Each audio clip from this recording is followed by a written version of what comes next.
Estos los tenemos hace fácil más de 30 años. Son los primeros que compramos. Este es el de Yom Kippur, se llama Maxor. Es la misma idea del Sidur.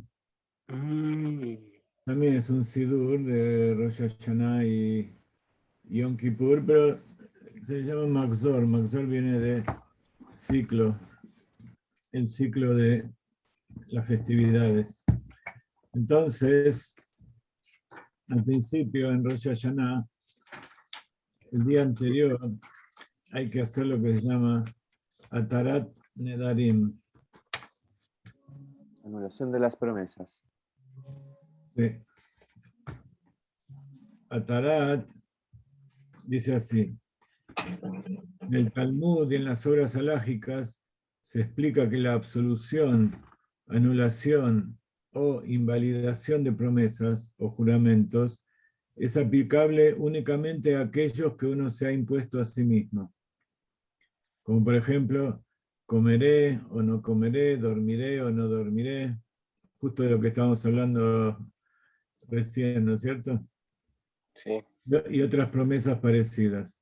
Pero respecto de aquello que uno promete o jura a su semejante, o del juramento impuesto sobre uno por otra persona, independientemente de la nacionalidad o religión de esa persona, jamás es posible la anulación, invalidación o absolución. ¿A qué se refiere esto? Por supuesto que si uno hace un juramento o una promesa y con otro que le dice algo y después se hace otro arreglo, se cambia la promesa, se puede hacer. Pero tiene que estar de acuerdo ambas partes. Pero esto se refiere a aquellas cosas que uno decidió hacer, imponerse a sí mismo, y durante ese año no lo pudo hacer. Entonces, lo que se hace es ir ante un tribunal que se conforma con 3 judíos. Por supuesto, esto es para los judíos, ¿no es cierto? No es para los no judíos.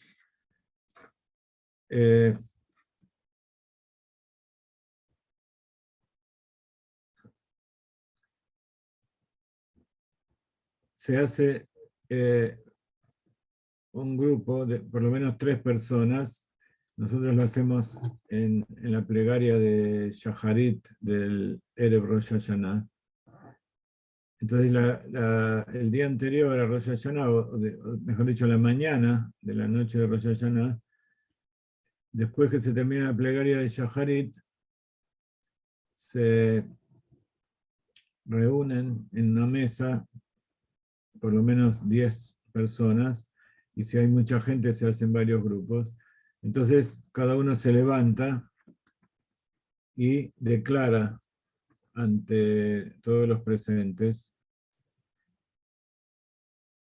ya le digo, antes del mediodía, y si es posible ante 10 personas, si no, ante 3. Tienen que ser mayores de 13 años.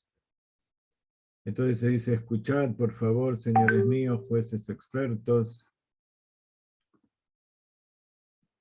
¿Se escucha bien lo que digo? Sí. Sí, Rab Haim, se escucha perfecto. Ah, ok, porque esta vez no puse el micrófono.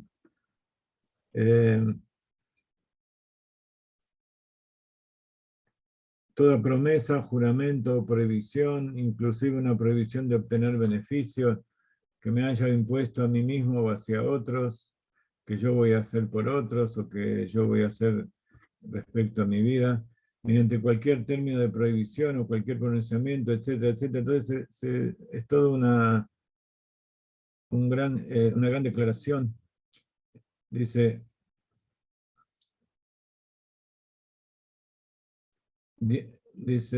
que en realidad no es que me he olvidado y tampoco lamento haberlo hecho, pero me arrepiento de no haber afirmado explícitamente: haré esto sin asumir la responsabilidad de una promesa, juramento o obligación en el pensamiento. Por eso pido de vuestras excelencias anulación, me arrepiento de todas ellas, de todo lo que he mencionado, se trate de acciones relativas a lo físico, espiritual o financiero. Entonces se sigue todo esto y después los que están escuchando tienen que repetir 3 veces una frase, sean todas anuladas por ti. Entonces él dice,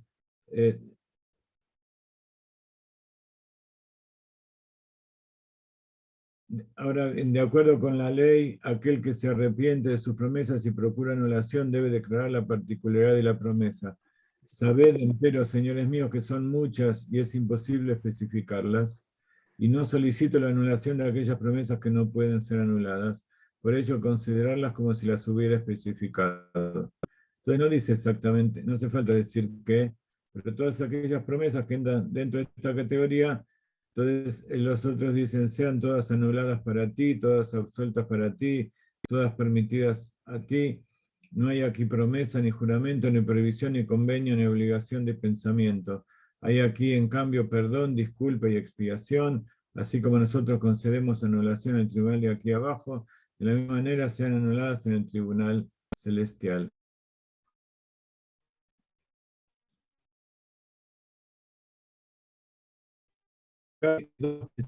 Uno, cuando mete algo y no hace falta, te voy a dar 10 dólares para hablar internacionalmente.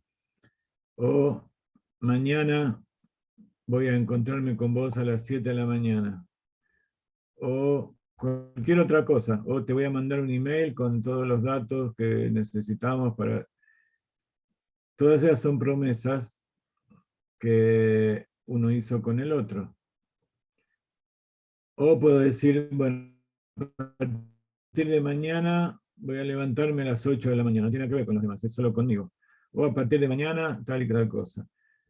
Eso hay que cumplirlo. Si es conmigo y no se cumplió, hay que anularlo antes de Rosh Hashanah. Si es con otra persona y no se cumplió, hay que ver cómo se repara eso.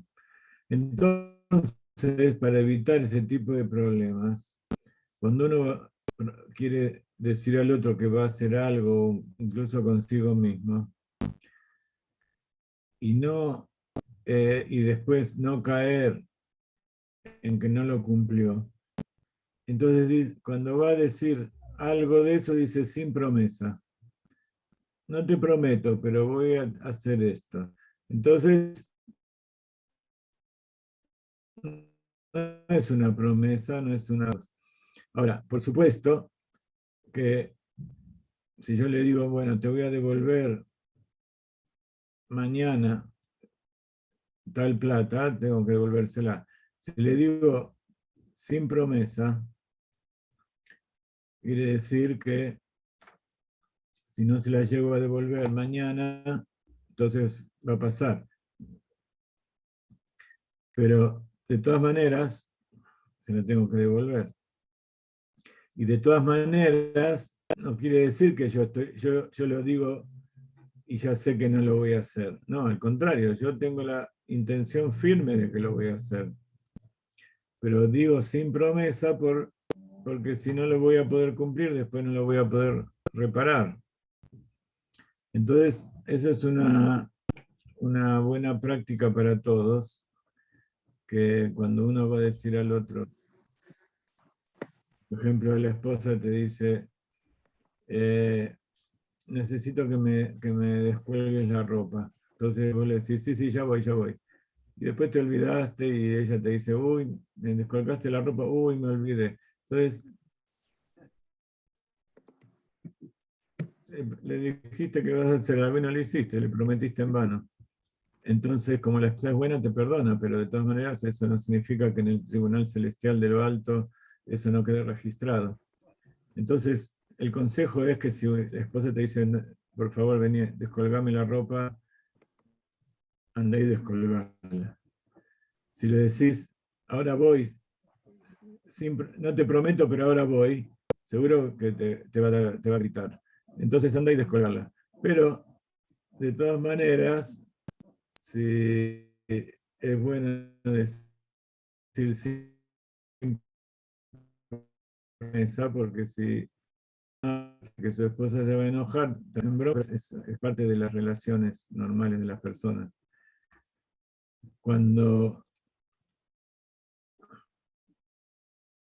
Esa es otra cosa que tener en cuenta. Hay que ver cuáles son los códigos que hay en las sociedades. Cuando nosotros, dentro del judaísmo, que conocemos estas leyes, le decimos a alguien, Bli neder, neder es una promesa, por eso se dice atarat nedarim, nedarim es el plural de neder. Bli neder quiere decir sin promesa. Entonces, primero hay que decir sin promesa, y después hay que decir lo que uno lo que tiene intención de cumplir. Porque si dice primero lo que tiene intención de cumplir y después dice sin promesa, ya no vale, porque ya lo dijo. No puede decir después sin promesa porque está tratando de anularlo. Y una promesa no se puede anular.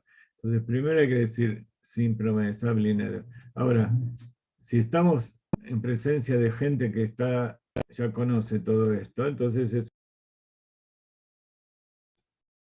Pero, Se quiere hacer muy rápido.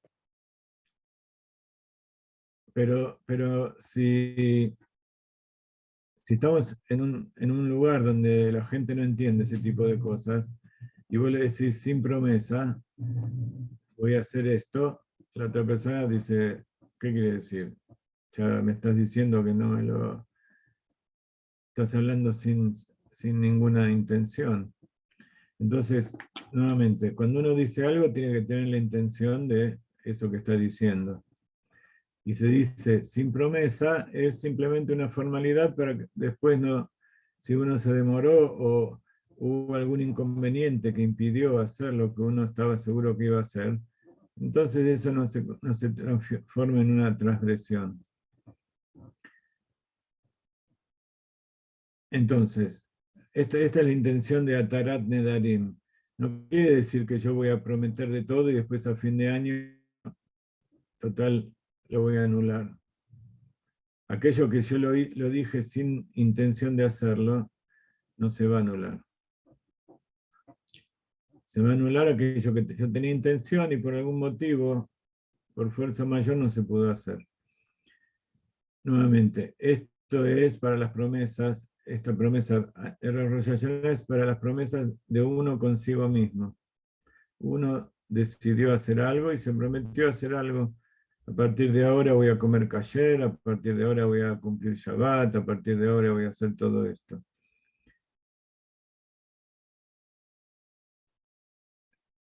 Cuando un judío dice que va a cumplir Shabbat y no lo cumple, entonces hay dos cosas. Primero, la transgresión misma de no cumplir Shabbat y segundo, que prometió y entonces no lo cumple. Pero estamos hablando de promesas de cosas que es para mejorar, como decíamos antes. El resto de las promesas hay que solucionarlas con las personas. Y si es una promesa con Dios, hay que solucionarlo con Dios.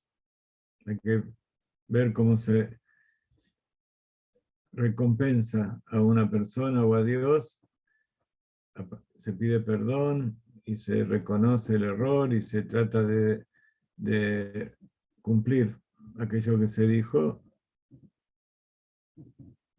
de la mejor manera posible.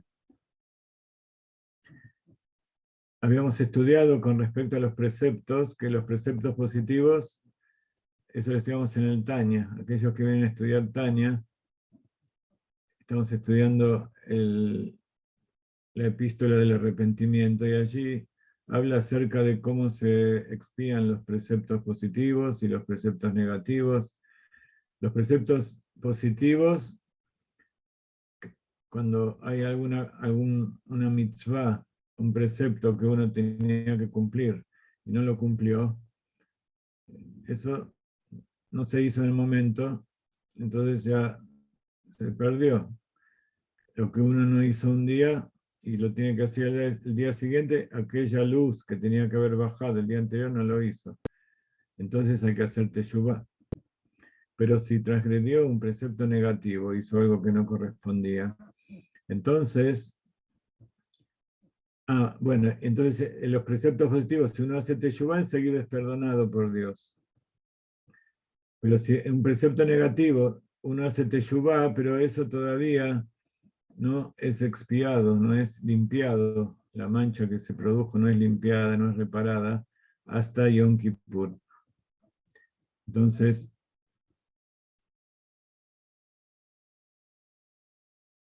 estamos muy cerquita ya. ¿Alguien sabe qué fecha es hoy? 21 de Elul. Muy bien.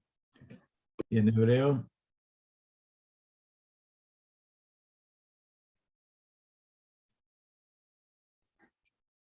¿Cómo se dice en el hebreo 21?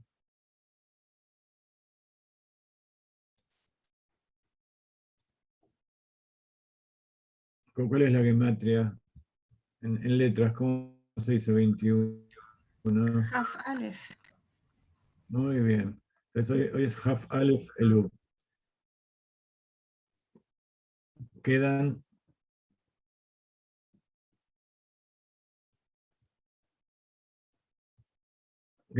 9 días para Rosh Hashanah. Rosh Hashanah son 2 días.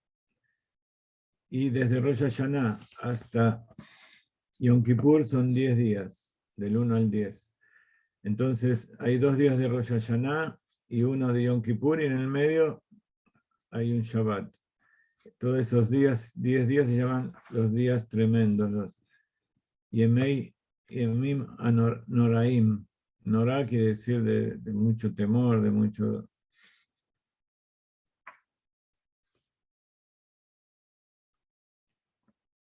Bueno, entonces, una de las cosas para entrar limpio al juicio es no tener promesas incumplidas. Entonces hay que tratar de pedir perdón al prójimo, a Dios, hay que tratar de anular esas promesas que uno se hizo y reparar en la medida de lo posible todas las cosas que no se pudieron reparar.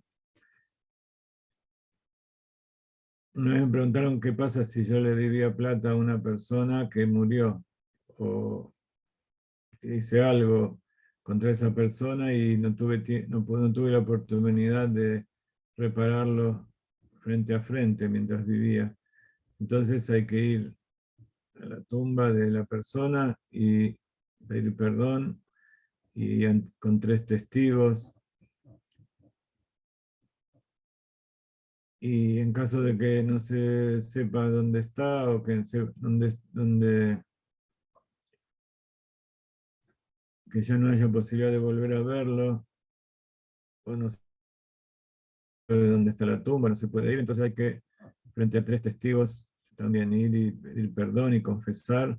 Y en caso de que se deba dineros o alguna reparación material, hay que dar eso al Kodesh. Hay que darlo de Tzedaká. Otra de las cosas que se hacen en las festividades es, ya estudiaron que en las festividades no se puede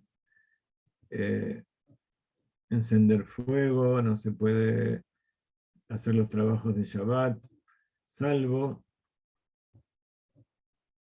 las cosas que tienen que ver con la comida. En la Torá está escrito Besamachta behageja, y te alegrarás en tus festividades. Con respecto a Shabbat, está dicho que hay que tener placer de Shabbat, lo que es Onek Shabbos, Onek Shabbat. Hay que tener placer de Shabbat. O sea, el placer es comer la comida que se preparó, tomar vino, hacer kiddush, estudiar, hacer tefilá, estar con la familia, descansar, todo lo que sea placentero en Shabbat. Pero si no, lo que no se hizo antes, en Shabbat ya no se puede hacer. En festividad es diferente. Hay algunas cosas, no todo, que sí se puede hacer. Las mujeres ya estudiaron con mi esposa esto, y se refiere en general a todo lo que es preparar el alimento. Y entonces por eso mismo también se puede encender fuego, pero tomando el fuego de un fuego encendido antes. Entonces, cuando se encienden las velas de la festividad, hay que encender una vela en el caso de Rosh Hashanah, por lo menos de 48 horas, porque son 2 días. Entonces, todo lo que se vaya a encender, todo fuego nuevo, por ejemplo, las velas del segundo día que hay que encender después que termine el primer día, esas hay que encenderlas de una vela que está prendida de antes. Si no hay un fuego encendido, no se puede, porque no se puede encender, pero sí se puede trasladar de un fuego a otro. Y si se utiliza un fósforo, no hay que utilizar la cabeza, porque eso también se enciende, sino que hay que utilizar la madera, o una vela, o alguna de esas cosas. Y entonces también se puede encender el gas, o el carbón, o también se puede encender algún combustible que sirva para cocinar. En realidad, bueno, leña, carbón, gas, pero no se puede apagar. Hay que dejar que arda hasta que se consuma, o el gas, una vez que está encendido, no se puede apagar ni tampoco se puede disminuir. Sí se puede aumentar.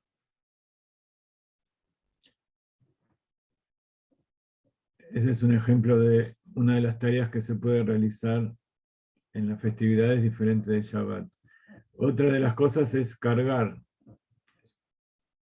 aquellas cosas que están permitidas, que no son mukse.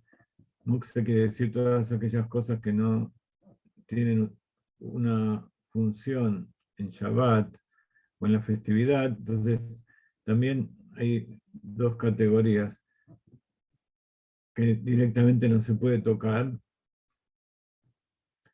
o hay algunas cosas que se pueden tocar, pero no para usarlas con el uso normal, sino que hay que usarlas de forma diferente. Por ejemplo, un martillo se usa para clavar un clavo. No se puede clavar clavos porque estoy construyendo y eso está prohibido.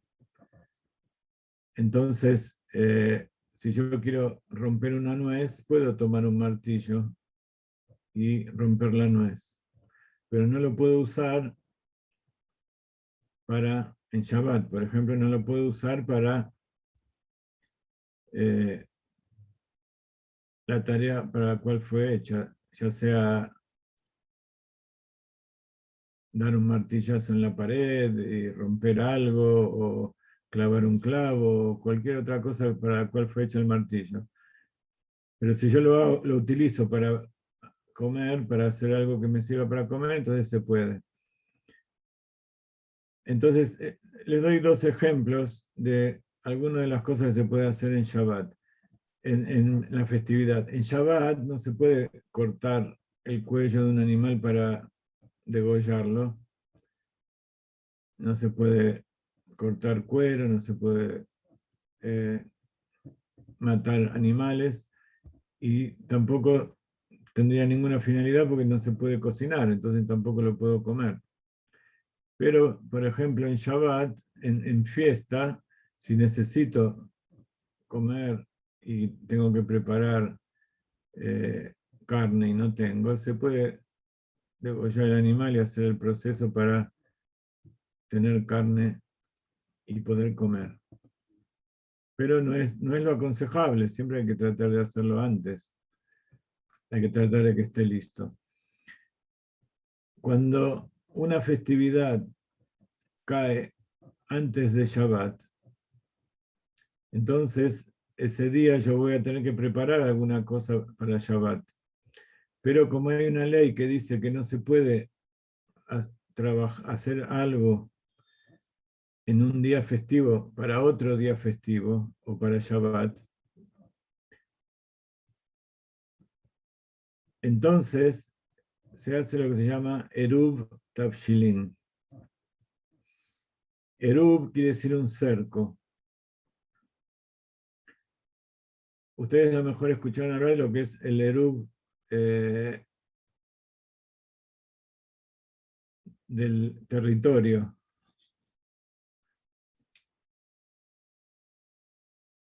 Como en Shabbat no se puede cargar, entonces no se puede, ¿qué quiere decir cargar? Llevar algo de un lugar privado a un lugar público o de un lugar público dentro del lugar público o al privado. Yo, por ejemplo, voy por la calle y tengo el sombrero puesto, que es parte de la ropa, eso no se llama cargar. Pero si en el sombrero hay una pluma que cayó de un pajarito, eso ya no es parte de mi vestimenta, se considera que estoy cargando. Entonces, si no me doy cuenta, pero si cuando me doy cuenta tengo que sacarlo porque eso no lo puedo transportar. Si alguien me dice, uy, tienes una pluma en el sombrero, tengo que parar, sacudir el sombrero, tampoco puedo tocar la pluma porque es mukse. Una pluma no tiene ninguna utilidad en Shabbat. Y ahí, entonces después puedo seguir caminando, siempre y cuando me ponga el sombrero. Entonces, lo que se hace es que cuando hay un lugar donde es donde hay mucha gente, que eso lo llama un dominio público, entonces se hace un cerco alrededor y se considera que ese lugar que estoy demarcando es dominio privado. Eso es, ustedes escucharon hablar de los 7 preceptos que son de los Rabanim. Aparte de los 613, hay 7 preceptos que establecieron los sabios. Uno de ellos es establecer el Erub. Entonces, Erub quiere decir que yo tengo mi dominio privado. Por ejemplo, yo tengo una mesa adentro de mi casa, la puedo levantar, llevar a donde quiera, no tengo ningún problema. Pero si es un fósforo, antes les decía, el fósforo ni siquiera, o un cigarrillo, por ejemplo, en Shabbat, el cigarrillo no tiene ninguna utilidad. Entonces, eso ni siquiera lo puedo tocar, no solamente levantar. Pero una mesa, si yo la quiero correr para llevarla a un lugar donde yo la necesito, la puedo correr, porque eso está permitido.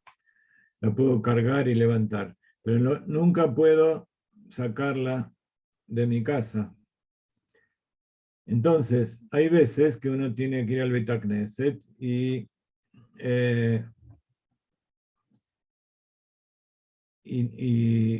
para poder llevar a los chicos, o a lo mejor hay cosas que son permitidas, pero no son parte de mi ropa, por ejemplo, las llaves. Las llaves no se pueden cargar en el bolsillo. O mismo los anteojos.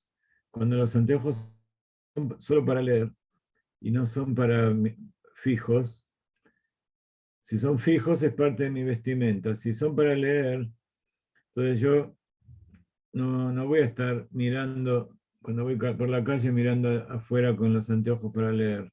Al contrario, me molestan. Entonces yo los voy a sacar. Y a lo mejor voy a ir caminando con esto en la mano y eso significa cargar. Entonces, en Shabbat, si no hay Erub, si no hay un cerco halágico, no se puede llevar anteojos para leer. Por eso en Israel generalmente en la mayoría de las ciudades hay, pero en el exterior, o incluso en los moshavim, los lugares pequeños que no son todos religiosos, no hay. Entonces, cuando uno sale de la puerta de la casa, no puede cargar nada. Por eso muchas veces las mujeres se quedan en la casa con los chicos porque no pueden llevar ni una mamadera, no pueden llevar pañales, no se pueden llevar caramelos o comida, o tampoco cargarlos en el brazo. Entonces se hace un erub y todo eso se puede hacer. Todo lo que está permitido cargar dentro de la casa se puede cargar fuera. Entonces se puede llevar el cochecito. Ahora, en la festividad, decíamos que se puede cargar. Se puede tomar el cochecito del bebé y llevarlo por la calle. Eso no se considera cargar. En Shabbat está prohibido. Pero si hay un Eruv, entonces dentro de ese Eruv, que se considera un dominio privado, ahí se puede llevar el cochecito. ¿Ok? Cuando no hay Eruv, hay que ir al Bet Knesset con el talita en la mano, no se puede llevar el sidur. El talit hay que llevarlo puesto, entonces se considera que es una ropa. Pero no se puede llevar cargando en la mano, y tampoco el sidur, o cualquier otra cosa que usemos para el Bet Knesset.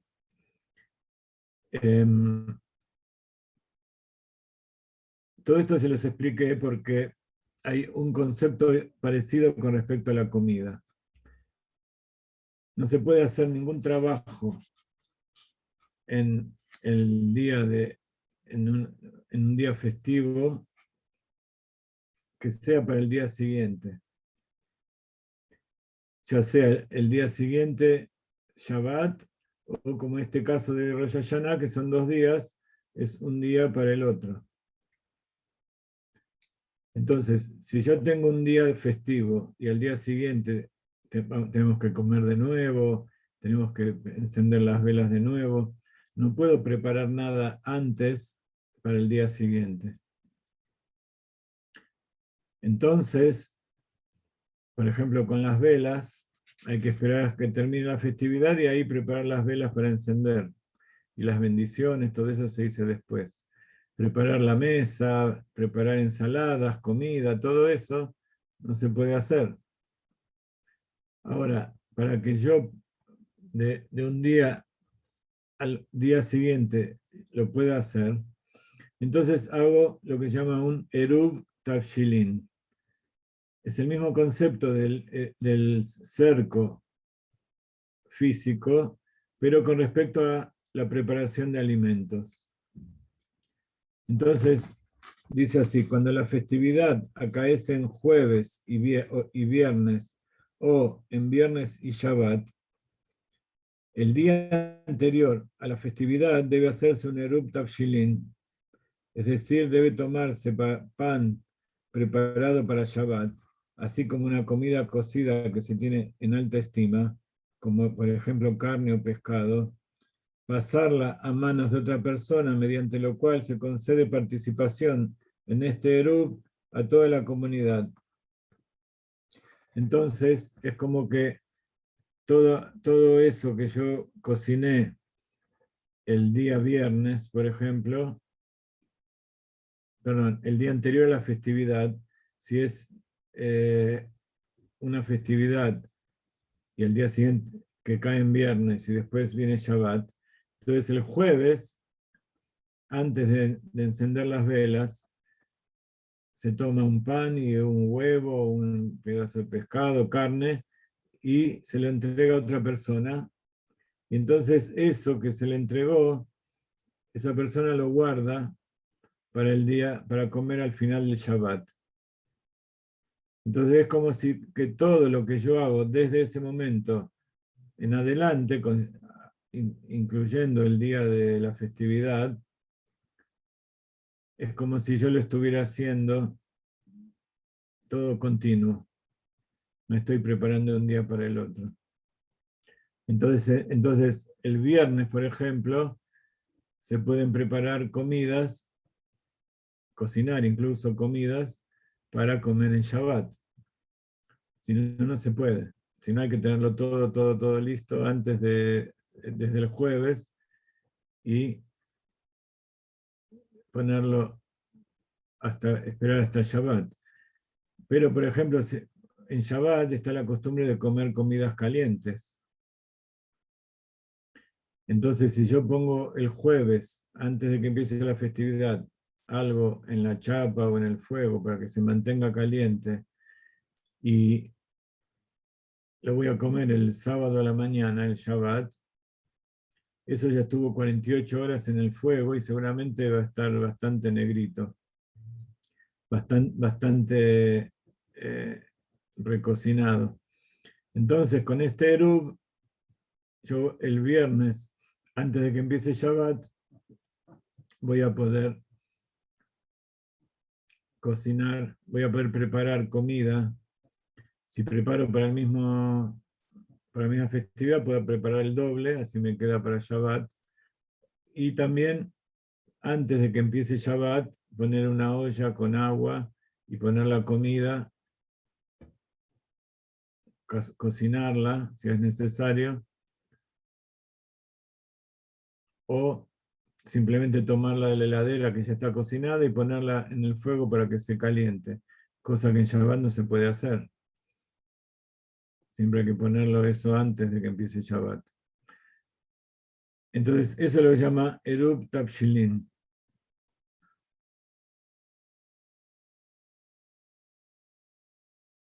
Son dos cosas que se hacen antes de que empiece la festividad. Esto corresponde tanto para Rosh Hashanah como para Sukkot, como para Pesach y para Shavuot.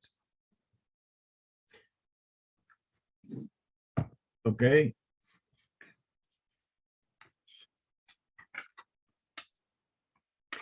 Esa es lo que acabamos de leer, son las primeras 3 hojas del Maxor, que tiene 300 hojas.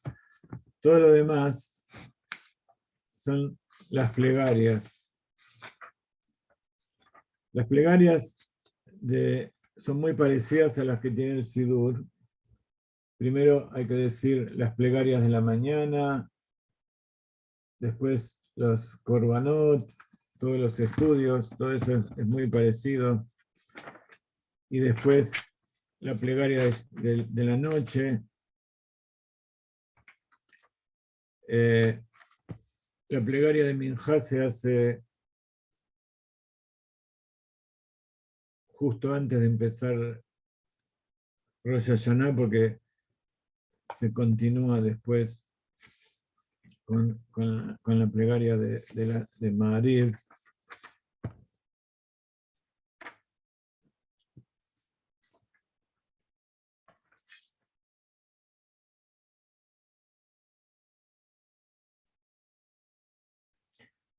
Si cae en Shabbat, entonces agregar la Kabbalat Shabbat. Si no cae Shabbat, no hay Kabbalat Shabbat, es simplemente la oración de las festividades.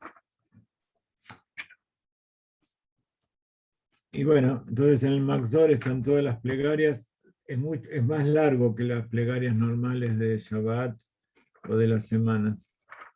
Entonces aquellos que quieran tener conocimiento de estas plegarias, nosotros como siempre tenemos el Maxor de Chabad. Cuando vean este simbolito, este es el símbolo de Keot Lubavitch. Acá hay una Haf Hei Taf.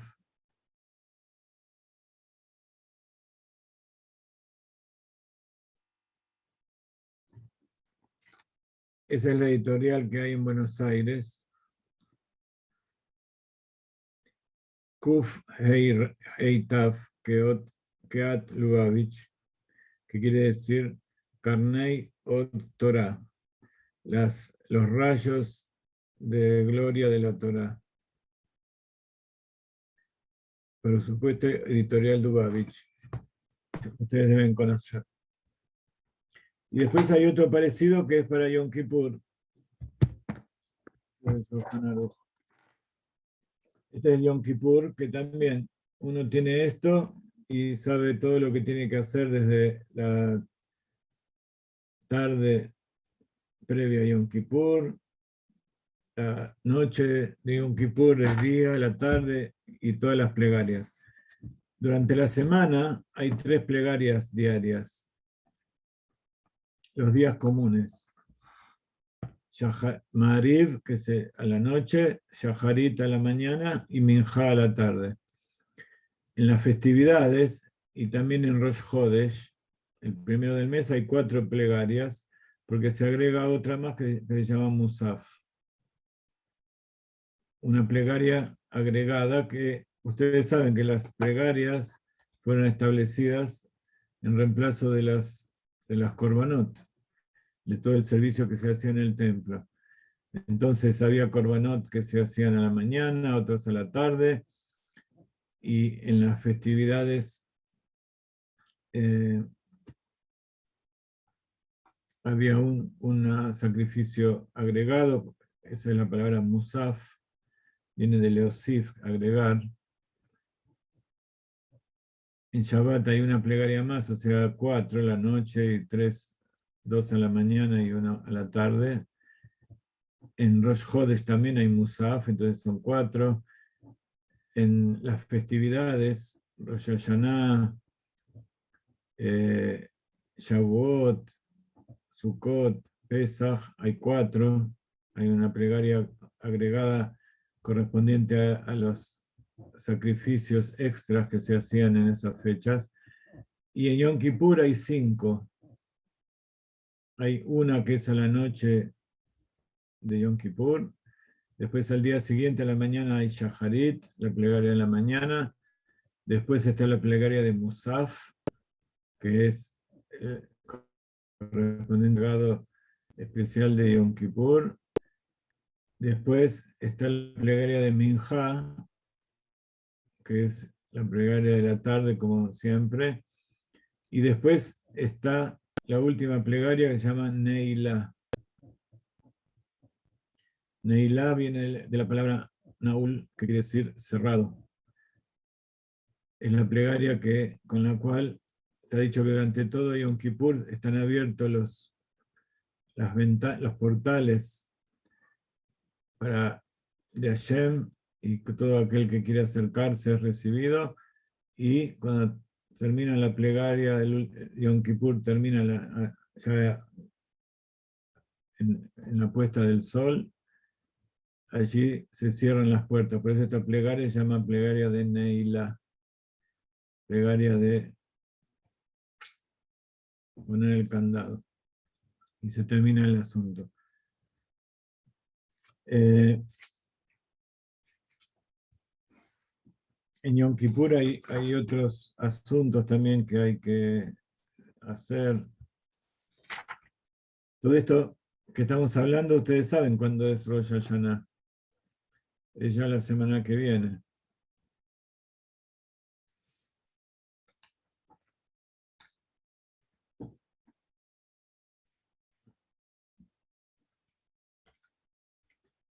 Hay una costumbre que se hace en Yom Kippur, mejor dicho antes de Yom Kippur, que es lo que se llama caparot.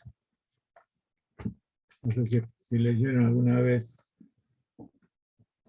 caparot.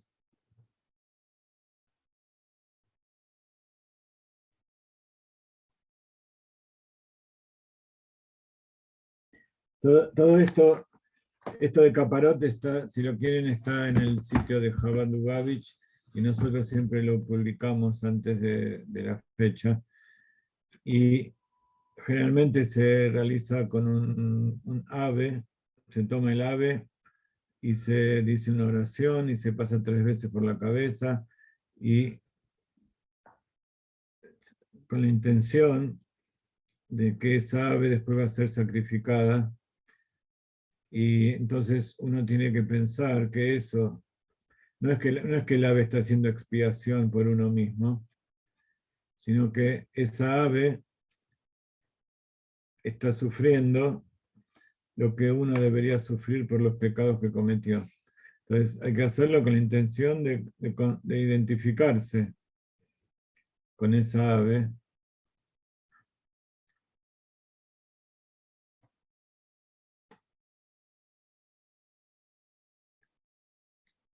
y sentir adentro que uno está siendo juzgado en lo alto y merece ese castigo.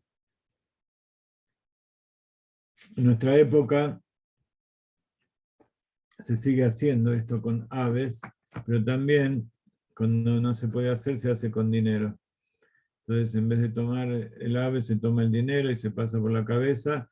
Y, como siempre decimos, que la tzedaká salva de la muerte, es justamente esto. Cuando uno da tzedaká, está expiando, está limpiando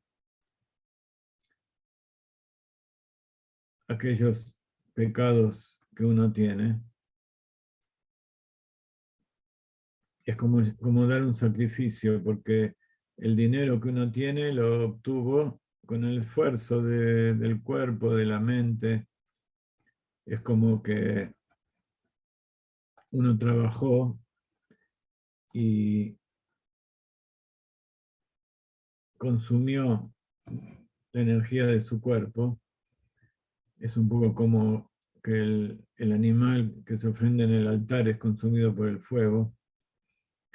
Entonces eso se transformó en dinero. En Jerusalén también pasaba eso. En la Torá dice algunas ofrendas que se llevaban, no hacía falta llevar los animales a Jerusalén, sino que se podían vender y el dinero ese llevarlo a Jerusalén y utilizarlo allí, o para comprar otros animales o para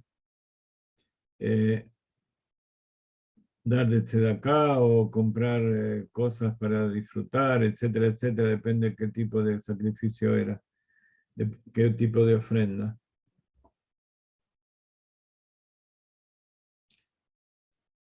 Y acá también,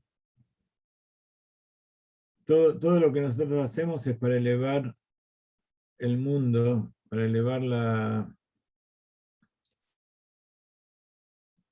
realidad a Dios. ¿Qué quiere decir elevarla? Que deje de ser una cáscara que cubre la divinidad, que oculta a Dios, y se transforme en un instrumento para revelar a Dios. Revelar con B corta, no con B larga. Eso es lo que explicamos en Hasidut. Nos enseñan los sabios que toda la tarea del hombre es hacer que este mundo sea una morada para Dios.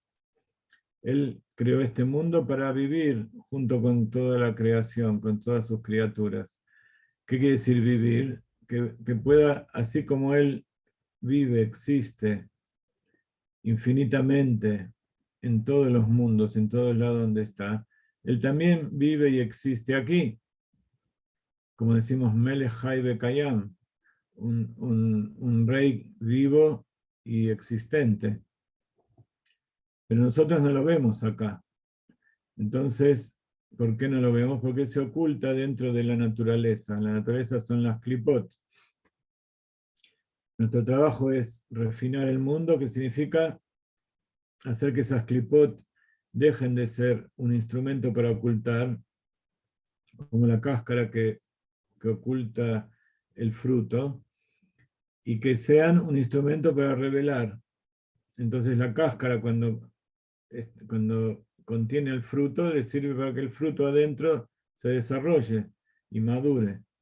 Pero llega un momento en que tiene que desaparecer, si no, la semilla no puede brotar y no puede salir afuera el nuevo árbol.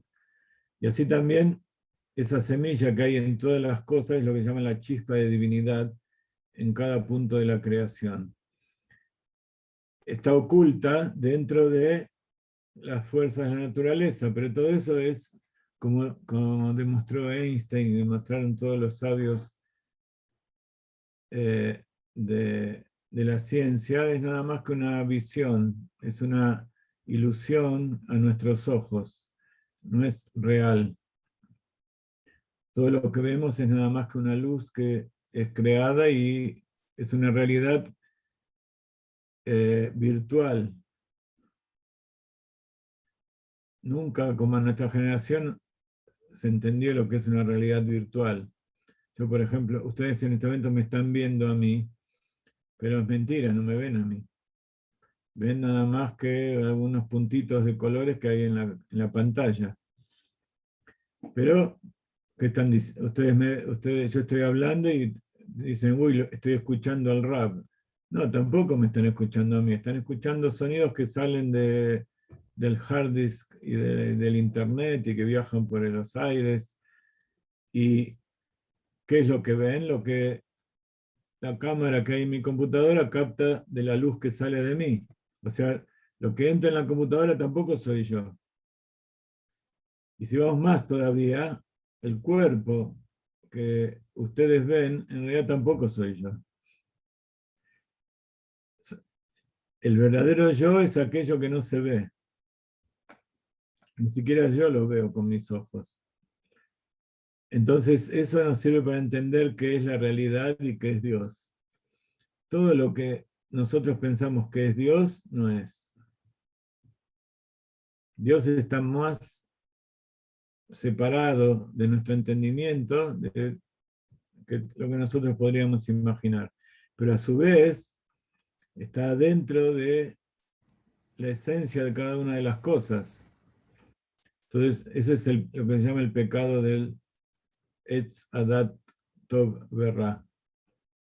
El pecado del conocimiento, o sea, de tener conciencia de que hay cosas buenas y cosas malas, de que hay cosas que Dios creó y cosas que Dios no creó. Esa es la base de la idolatría. Entonces la idolatría que nosotros conocemos es justamente ese pecado. Por eso Dios le dijo a Adán que no coma del árbol, que espere para Shabbat, porque en Shabbat, como pasa en todo Shabbat, el séptimo día, toda la creación se eleva. ¿Qué quiere decir? Que las cáscaras se ponen más sutiles y dejan pasar un poco de la verdad, de la esencia de Dios. Y eso va a pasar justamente en el séptimo milenio, que es el Shabbat. Y por eso está dicho que el Shabbat es como probar un poquito del mundo por venir. En el Shabbat, antes me dijeron que el domingo es el único día que se puede descansar. Acá en Israel, creo que es el único país donde el único día que se puede descansar es Shabbat, porque el domingo es el primer día de la semana y es laborable como el lunes, martes, miércoles, jueves, viernes. Como está dicho, 6 días trabajarás y el séptimo vas a descansar. Pero en realidad no es descansar, sino quiere decir dedicarse a Dios, porque ese séptimo día está toda la creación más elevada, Dios también se acerca más, alegóricamente, y podemos percibir más la divinidad. Por eso es más fácil estudiar Torah en Shabbat, es más fácil disfrutar de los alimentos en Shabbat, uno tiene una comprensión diferente. Incluso a mí me pasa todos los Shabbatot, yo leo cosas y estudio, digo, wow, esto tengo que traducirlo y le tengo que dar clases y explicar y todo esto, porque hay un itromemut, se llama, un ascenso, una sublimación de la materia, y de repente se empiezan a ver todas las cosas ocultas.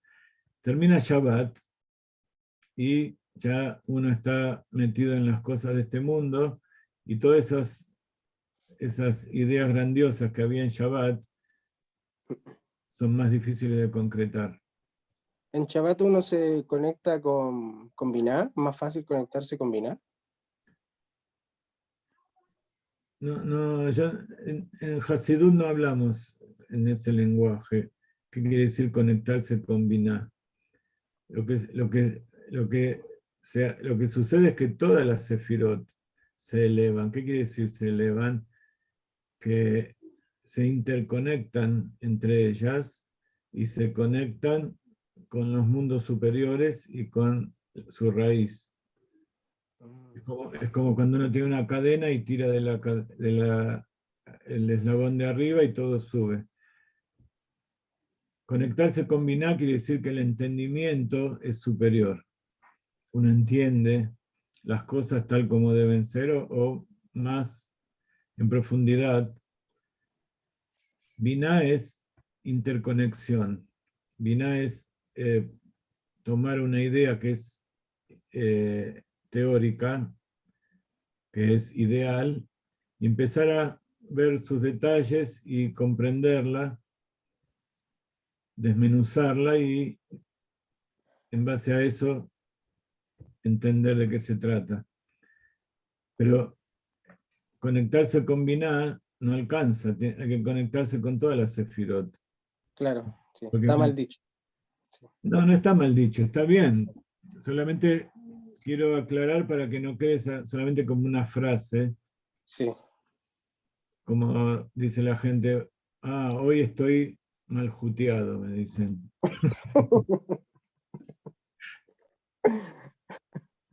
¿Qué quiere decir eso? Querrá decir que uno está más conectado con con la acción, con hacer cosas y que está atrapado por la realidad física. El sábado es el mejor día para estudiar, conectarse con Dios. Y sí, incluso el Arizal dice que al final de Shabbat, a la tarde, después de Minjá, es el momento en que se revela verdaderamente los verdaderos secretos de la Torah. ¿Eso tiene que ver con el Ana Bekoach después del Shabbat o no? No, el Ana Bekoach se dice a la mañana en la plegaria de ¿Mañana? Shacharit. Y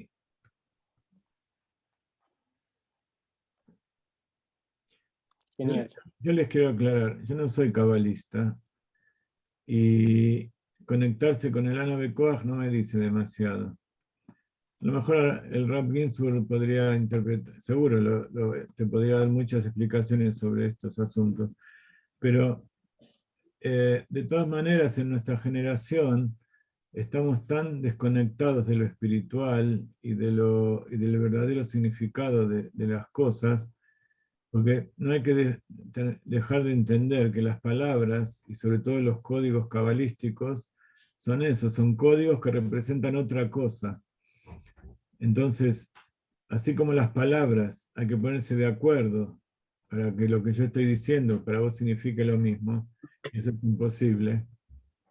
Nunca se va a saber o poder decidir o ponerse de acuerdo de cuál es el significado verdadero de las palabras. Más todavía con los temas cabalísticos que están refiriéndose a cosas que no se pueden percibir. Cuando uno habla de palabras que se refieren al mundo, entonces yo digo colectivo, digo computadora, anteojos, ojos, comida, incluso hablo de cosas más sutiles como podríamos decir intelecto o literatura o arte o ciencia, son cosas que uno puede entender más o menos, tener un código en común, pero cuando uno dice Binah, hay que ver a qué mundo te referís, porque Binah de Malhut, Binah de Asiá, tiene que ver con el mundo físico, después Binah de Yetzirah tiene que ver con el entendimiento interincluido en las emociones, que es el amor en Binah, que es la confianza en Binah, que es el entendimiento, ¿entendés? Y Sí. después en Briá, el mundo de Briá, Binah es Binah de Binah, es el entendimiento del entendimiento. Sí. Entonces, cuando uno está escuchando, y después está Binah de Atzilut, que es Binah que está dentro de Jochma, el entendimiento propio de la idea, no el entendimiento de la idea, sino el entendimiento que hay dentro de la idea.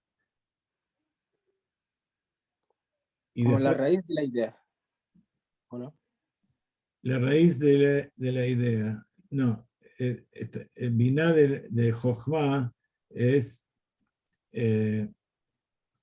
Jochma es la revelación de Ratzón, de Keter. O sea, cuál es el verdadero motivo por el cual yo estoy pensando algo, cuál es esa idea.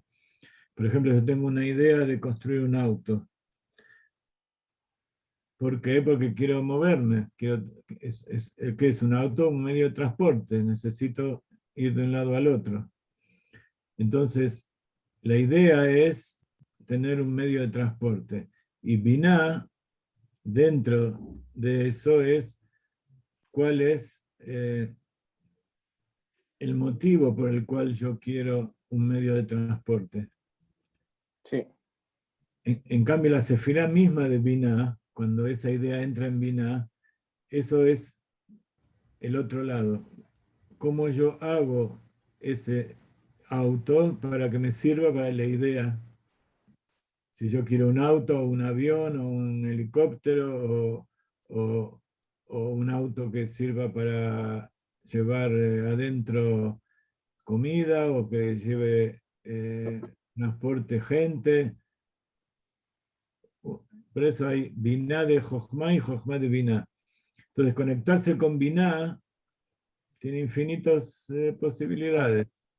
Y después, eso recién llegamos a los mundos creados, a Tzilut, después estaba más allá, que es Adam Kadmon, que es cuál es el objetivo de Dios, cuál es el motivo por el cual Dios quiere hacer este mundo.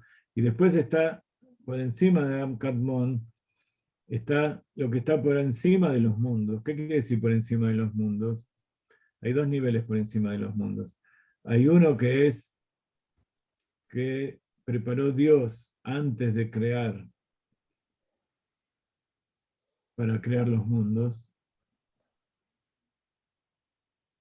Y después hay otro Binah, que es una Binah que no tiene nada que ver con la creación de los mundos, que existe sin que antes y después de que Dios creó, que es la Binah de la esencia inmutable, perfecta, eterna, que eso no tiene ninguna relación con los mundos creados, que no necesita crear nada. Por ejemplo, un artista, un humano, tiene la necesidad de que cuando crea, eso plasmarlo en algo para poder expresarlo. Entonces eso tiene que ver con Binah, que es el nombre Abayá, Sheshayach la Olamot, que tiene que ver con la creación de los mundos. Por eso se llama Sobeb Kol Olamim, que rodea todos los mundos. Quiere decir que está conectado. Pero hay en el creador, hay un nivel que no necesita la práctica de crear nada, no necesita expresar nada, que en Kabbalah se llama Shashuim Atzmim. Es la diversión propia dentro de sí mismo, que no necesita a nadie más, que no necesita expresarlo, sino que es algo tan profundo que es el origen de todas las cosas. Esa es la esencia de Dios. Que ahí es donde Dios no necesita a nadie. Pero también Dios tiene el deseo de crear y de conectarse y de tener relación con algo, y por eso Dios crea. Pero eso no es la esencia absoluta de Dios. Y allí donde está la esencia absoluta de Dios, donde no hay ninguna necesidad de crear nada, porque ahí es donde Dios no necesita nada, eso lo llama Yehidah Sheba Nefesh. Es el nivel donde está la raíz del alma. La raíz está en el lugar de la nada. Eso lo llama Reisha de Lo Yadá, Velo Itiadá. ¿Se acuerdan? No sé si ustedes estudiaron Kabbalah conmigo, pero en Keter hay 3 cabezas. fe, placer y voluntad. Muy bien, de arriba para abajo. Esos son los nombres que representan a términos cabalísticos, que es Ratzon, ¿No? Atik Yomim. Bueno, no. Deseo es Ratzon, Tanuk y Emuná. Es lo que dijiste vos. Fe, de arriba para abajo, fe, placer y voluntad. Eso es Emuná, Tanuk y Ratzon. Ahora, en Kabbalah, la Kabbalah del Rabbi Moshe Cordovero y del Arizal, eso tiene otro nombre, que es Ari Hampin, Atik Yomim y Primiut de Atik Yomim. En el orden que vos lo dijiste arriba, yo todo lo que expliqué iba de abajo para arriba, entonces yo todo lo dije de abajo para arriba. Pero desde arriba para abajo es Primiut de Atik. Una vez cuando dábamos las clases de Kabbalah del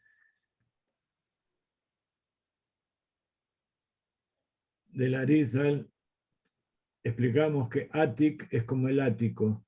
El ático es la parte de arriba de la casa, en la puntita donde están guardadas todas las cosas que,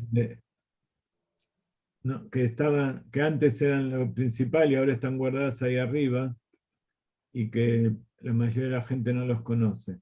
Pero ahí está el verdadero tesoro. Es para dar una asociación de ático con átic, no es exactamente eso. Por eso, la traducción de Atik y Omim lo dicen el anciano de los días o todo ese tipo de cosas, pero no tiene ninguna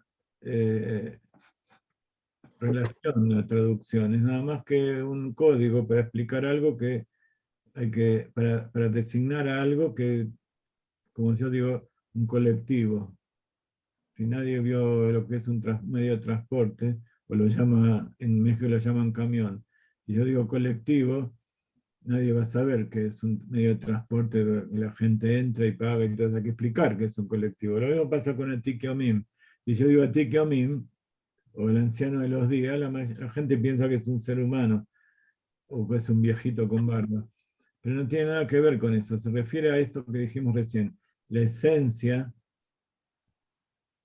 donde Dios no tiene relación con nada y que no necesita nada. Que Él se basta a sí mismo. Entonces Dios tiene al mismo tiempo las dos cosas. Y lo relacionamos con el artista porque se llama Shashui Matzmim. El artista está en el momento en que tiene el placer de concretar su obra y estar plasmándola, ya sea un músico, un pintor, un actor, o incluso un científico, o una persona que da una clase. Pero hay momentos en que dentro de sí está esa luz, digamos. También luz es un código, no es lo que estamos diciendo, sino que es esa esencia que se mueve en su interior, donde surgen cosas y se divierte con sus propios pensamientos, que en algún momento va a querer decírselo a alguien para disfrutar de decirlo, pero el máximo disfrute es cuando está surgiendo esas ideas interiores. Entonces, nosotros, en general la Kabbalah va de arriba para abajo y comienza donde empieza el mundo de Atzilut, o sea, después que Dios creó, después de lo que se llama el Tzimtzum inicial. Y sigue para abajo. Y la idea es después, a partir de lo que nosotros conocemos, conocer todo lo que hay ahí arriba. El Hasidut va del otro lado. ¿Cuáles son los motivos, los deseos? ¿Cuáles son esos divertimentos? Yashuim Atzmiim. Entonces la Kabbalah, los cabalistas son gente que tiene mucho rigor, porque está todo el tiempo pensando en que si se hizo esto va a haber un castigo y es como las leyes de la naturaleza. Si no comes lo que corresponde, te vas a enfermar y si tomas frío y hay virus y todo eso. Por eso la Kabbalah es como una ciencia. Pero Hasidut está por encima de eso. Dios no está muriendo todo el tiempo a ver en qué nos equivocamos para castigarnos. Al contrario, Dios nos pone acá y quiere que nosotros nos divirtamos, incluso dentro de lo que para nosotros es sufrir. A veces uno siente como un chico cuando quiere sentir que su padre lo quiere, a veces hace algo malo para que el padre venga y lo castigue. Entonces, o sea, cuando lo castiga con cariño, el chico siente ese cariño. No estamos hablando del padre que es maltratador. Hay veces que uno siente el sufrimiento y se da cuenta que eso, como está escrito en la Torah, es parte del proceso de Dios. Y entonces, a pesar de que uno no quiere el sufrimiento, siente ese placer de que es parte de la vida, parte del proyecto de Dios. Sí, Por eso, estamos alegres. claro, entonces por eso le pedimos a Kadosh Baruj Hu que se revele y que haga todo, pero con Rahamim, con misericordia. Y así es como empieza el Zohar, que el que estudia el Zohar, dijo Rabbi Shimon Bar Yochai, entonces al estudiar el Zohar vamos a recibir la redención con misericordia. Pero dijo, de tal manera que se alimenten con el Zohar. ¿Qué quiere decir alimenten? Que eso que vos absorbés, que vos estás leyendo, lo pongas dentro tuyo, sea parte de vos. Cuando uno come, y come cosas que el organismo no puede digerir, eso se pudre, se transforma en toxinas, y el cuerpo lo tiene que eliminar. Pero los alimentos que son buenos, eso entran dentro de la sangre y la sangre hace que sea parte de las células y entonces eso transforma en parte de nosotros mismos. Cuando nosotros estudiamos el Zohar de tal manera que no entendemos lo que se dice y que lo utilizamos para obtener algún beneficio, incluso cuando uno dice, bueno, voy a estudiar esto porque esto me va a hacer elevar y me va a hacer y me va, entonces todo es para mí. Hay que hacerlo en aras del cielo. Claro, es imposible hacerlo absolutamente nada del cielo y menos al principio. La intención en aras del cielo quiere decir en aras de entender verdaderamente lo que dice ahí. Para conocernos nuestro propósito y hacer las cosas bien. No, reconocer el propósito. Ah, bueno, lo que Dios quiere que nosotros hagamos. Claro. Bueno, eso por supuesto, pero eso también es el nivel inferior. Claro. Es conectarse con Dios. Ser uno con Dios y disfrutar con Él. Entonces, para eso hay que aprender un poco el idioma, hay que entender el idioma del Zohar, que es en arameo, es el idioma del Talmud, es el idioma de Rabbi Shimon Bar Yochai y de todos los sabios que vivían en Babilonia y que después del primer templo, y después cuando volvieron, siguieron hablando en arameo mucho, y sobre todo las cosas que le explicaban al pueblo. Las alajot y todas las cosas de Torah eran en hebreo. Pero la Torah oral, el Talmud, la explicación de la Torah escrita y la Torah oral, está escrita en arameo. Y entonces, cuando se estudia el Talmud, el Rabbi Shimon Bar Yochai era uno de los principales en su época sabios del Sanedrín. No era un cabalista como toda la gente piensa.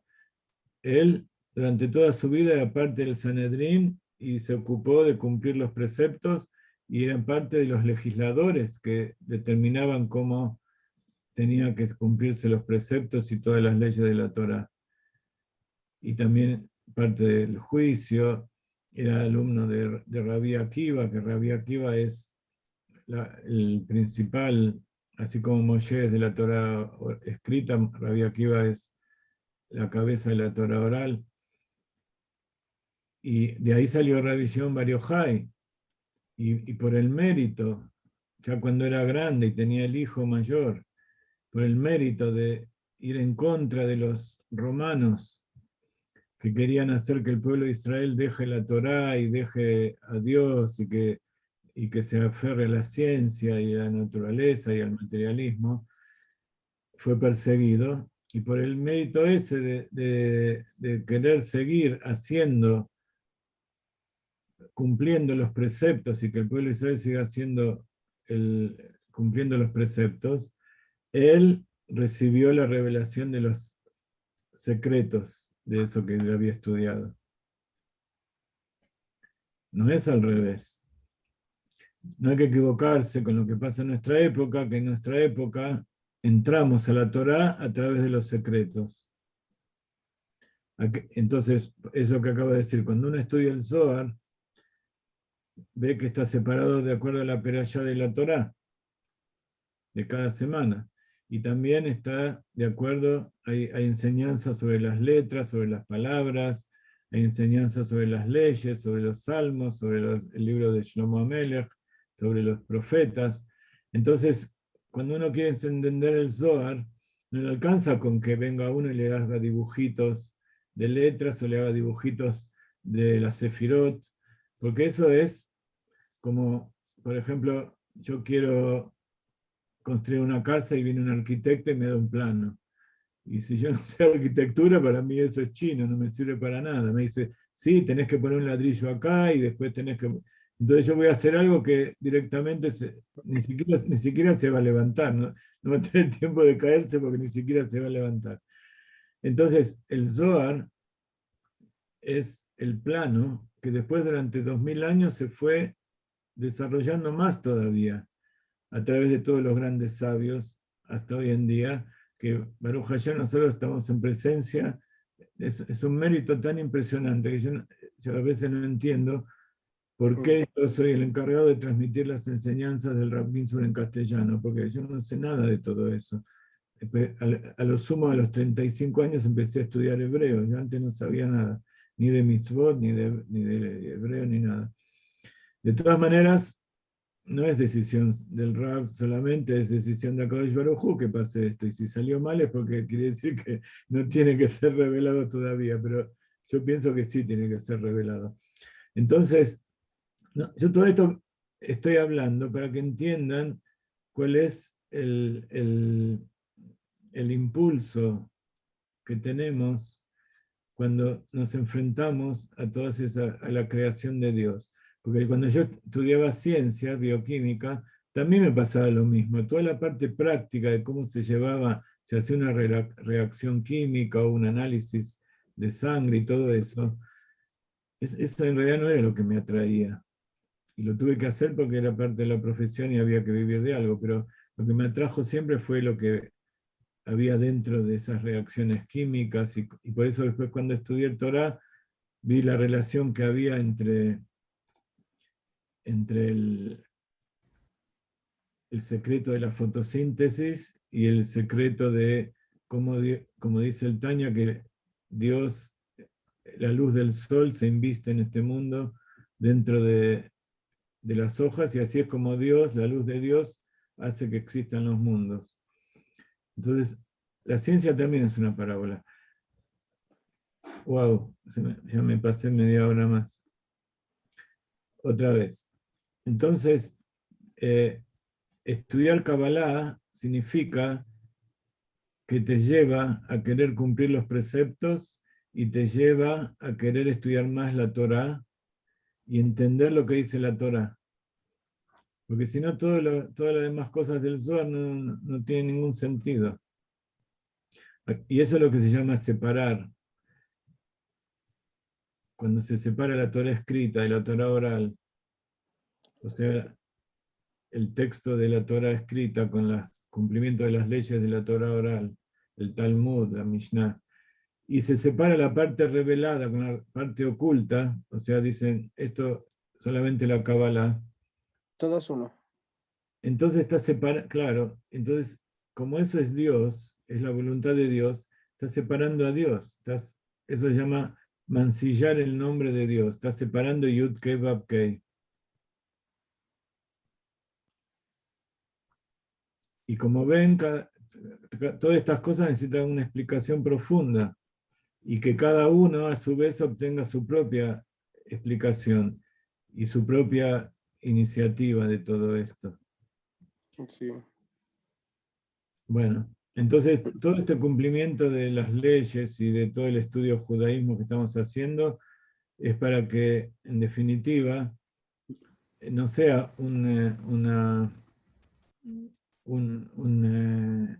estudio para tener un profesorado o un doctorado, como hacen algunos iluminados españoles, seguramente sabrán de quién hablo, sino que todo esto es para poder unirse a toda la Torá y a toda a toda la humanidad y a Dios. Sí. Parecen palabras muy grandes, pero eso es lo que quiere Dios. Nosotros tenemos un pedacito cada uno, pero ese pedacito es parte del todo, entonces tiene que estar imbuido de todo ese todo.